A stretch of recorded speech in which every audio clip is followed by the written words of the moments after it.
एक सरकारी हॉस्पिटल में ऑक्सीजन सिलेंडर की कमी के कारण बहुत से बच्चों की जान खतरे में थी।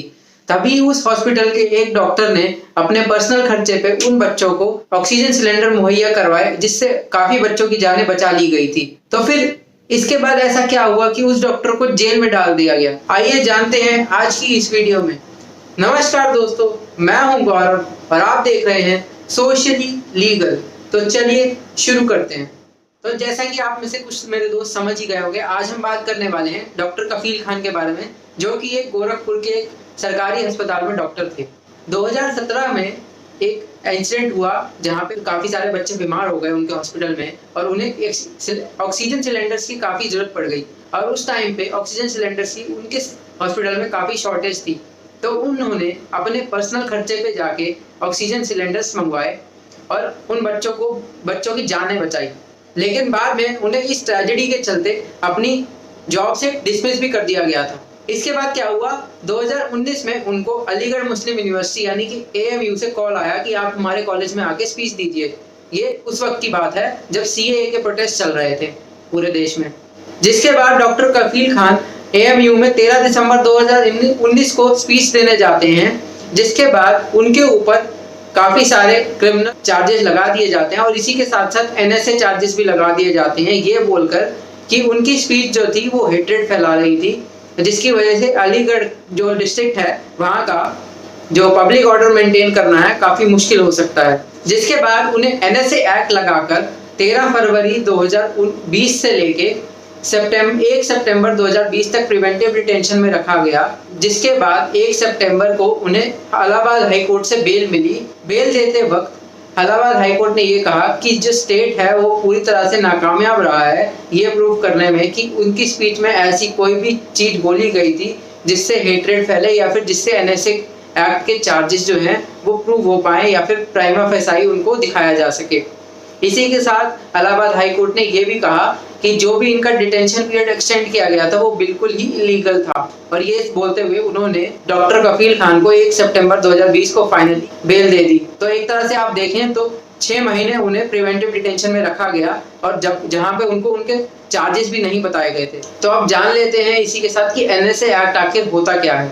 NSA 1980 यानी कि नेशनल सिक्योरिटी एक्ट 1980, ये एक्ट जिस पर्पज से बनाया गया था वो ये था कि उन लोगों को प्रिवेंटिव डिटेंशन में डाल दिया जाए जो लोग कोई भी ऐसा काम करते हैं जिससे इंडिया की सॉवरेनिटी और इंटीग्रिटी पे इफेक्ट हो सकता है, या फिर इंडिया की सिक्योरिटी खतरे में आ सकती है, या फिर इंडिया के साथ नेबरिंग कंट्रीज या फॉरेन कंट्रीज के साथ रिलेशन खराब हो सकते हैं, या फिर जो एसेंशियल सर्विसेज या कमोडिटीज हैं उनको सर्विसेज प्रोवाइड कराने या उनको प्रोवाइड कराने में कोई भी अड़चने पैदा करते हैं।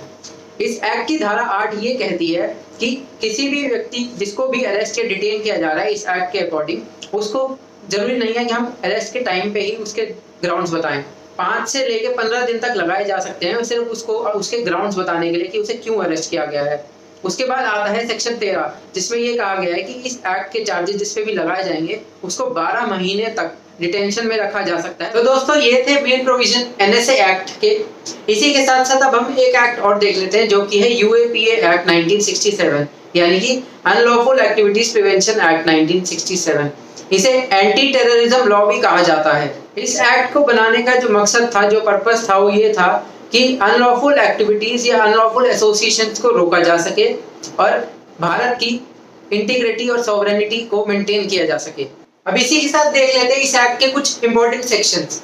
तो सबसे पहले आता है सेक्शन 2O, जिसमें कि अनलॉफुल एक्टिविटी डिफाइंड है। अनलॉफुल एक्टिविटी क्या होती है? कोई भी इंडिविजुअल या फिर एसोसिएशन अगर कोई ऐसा काम करते हैं जिससे भारत की सॉवरेनिटी या इंटीग्रिटी पे कोई इफेक्ट आता है, या फिर भारत की सरकार की तरफ कोई डिसअफेक्शन बढ़ता है लोगों का, या फिर कोई ऐसी भड़काऊ काम किया जाता है जिससे लोग जो है अलग होने की मांग करते हैं भारत से, तो ऐसे किसी भी एक्ट को करने वाले इंडिविजुअल एसोसिएशन को अनलॉफुल एक्टिविटी माना जाएगा। इसके बाद आता है सेक्शन 15 जो कि डिफाइन करता है टेररिस्ट एक्ट को। तो कोई भी ऐसा व्यक्ति जो कुछ ऐसा काम करता है जिससे इंडिया की सॉवरेनिटी, यूनिटी या इंटीग्रिटी पे कोई खतरा हो, या फिर लोगों में दहशत फैलाने के लिए कोई ऐसा काम करता है जिसमें वो बॉम्ब्स, एक्सप्लोजिव, डायनामाइट्स या फिर फायर आर्म्स या फिर कोई अदर लीथल वेपन या फिर कोई पॉइजनस गैस, पॉइजनस केमिकल्स या फिर कोई any other substance of hazardous nature use करता है,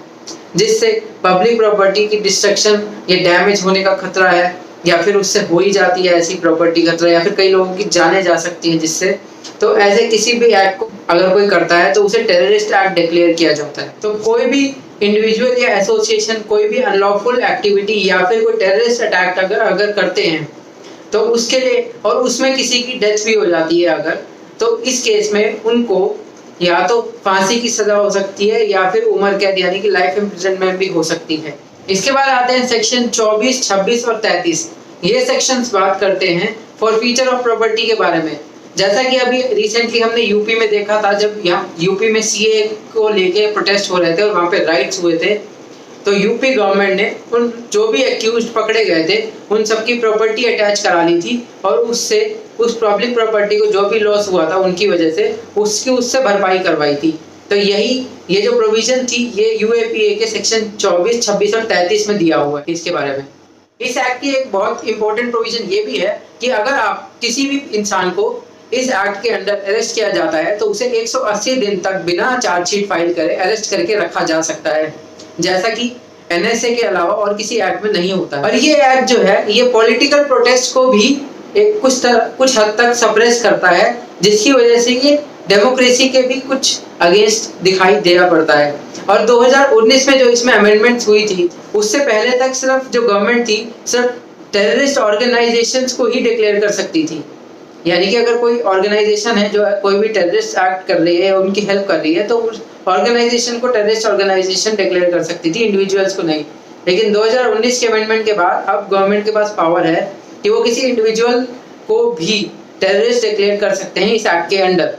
और इसी अमेंडमेंट को देखते हुए इस एक्ट के अगेंस्ट एक पिटीशन डाली गई है सुप्रीम कोर्ट में, जो इसको चैलेंज करती है इसकी कॉन्स्टिट्यूशनैलिटी को अंडर आर्टिकल 14, 19 एंड 21, क्योंकि ये जो अमेंडमेंट थी ये इस एक्ट में गवर्नमेंट को जो है अनफेटर्ड पावर्स देता है, यानी कि एक तरह से अनलिमिटेड पावर्स देता है कि वो अपनी मर्जी से किसी को भी टेररिस्ट डिक्लेयर कर सकते हैं अगर वो कोई भी ऐसा कुछ भी एक्ट करता है। इसी के साथ साथ इस एक्ट की ये अमेंडमेंट इस एक्ट को universal declaration of human rights और international covenant on civil and political rights के भी अगेंस्ट और वायलेटिव बनाता है। और इसी के साथ साथ ये जो है हमारा बेसिक प्रिंसिपल है क्रिमिनल लॉ का, इनोसेंट अंटिल प्रूवन गिल्टी, इस प्रिंसिपल का भी वायलेटिव है।